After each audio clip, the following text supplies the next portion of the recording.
Dylan, welcome back to the show. Just how high prices can consumers tolerate here? Well, Sarah, thanks for having me back, and thanks for the nice intro. And yeah, I mean, we're definitely seeing a lot of inflation, and we've been pricing, the entire subcategory has been pricing to essentially try to overcome that inflation. It's been ongoing for quite some time. But as you note, the elasticity, the resilience of the consumer is very high, especially in snacking. It's been something that's been going on for at least the 25, 27 years that I've been at Utz. How are consumer prices going to keep rising in food? Are you still hiking prices?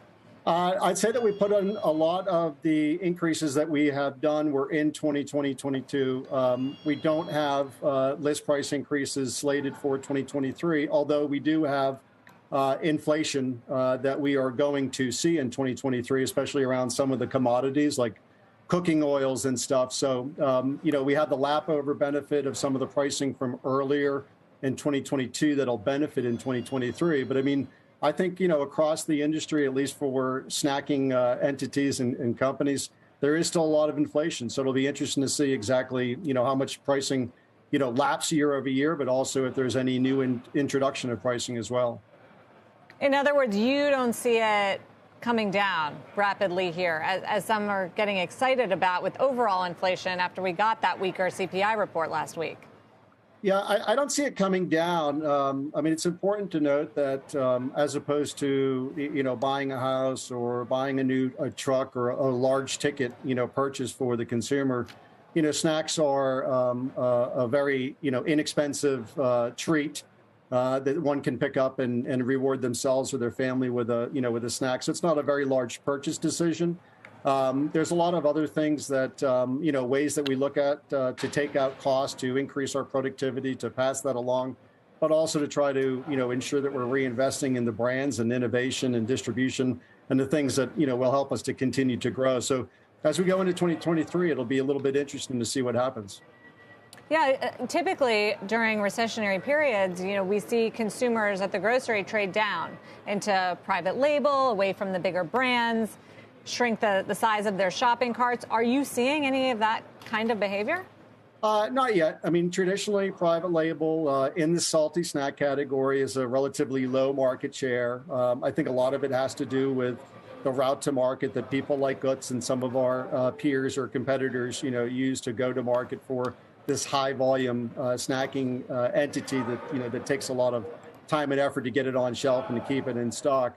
So there's not been a lot of private label penetration, but, invariably to think that there won't be any into the future is somewhat short-sighted. So I think after some time, you'll see a little bit of increase in private label, but typically the branded players like ourselves, if we keep up our premium branding and our premium quality, our excellent route to market, I think, we'll be fine as we look forward into 2023 and beyond for growth.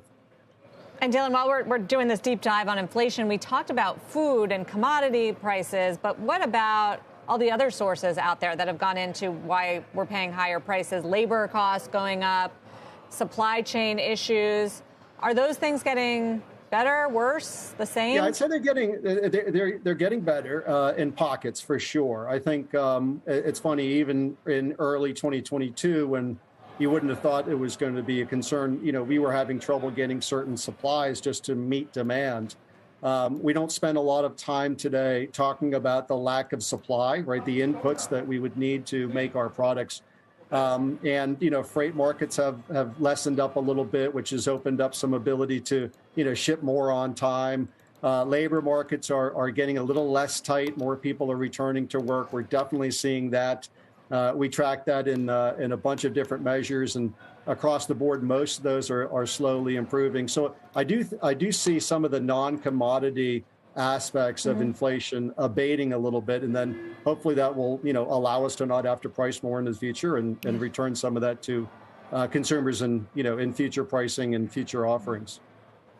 All right, that's something. I guess the cheese balls are too good. That's why people are just willing to pay whatever for them. Dylan, thank you. Yeah, thanks for having me.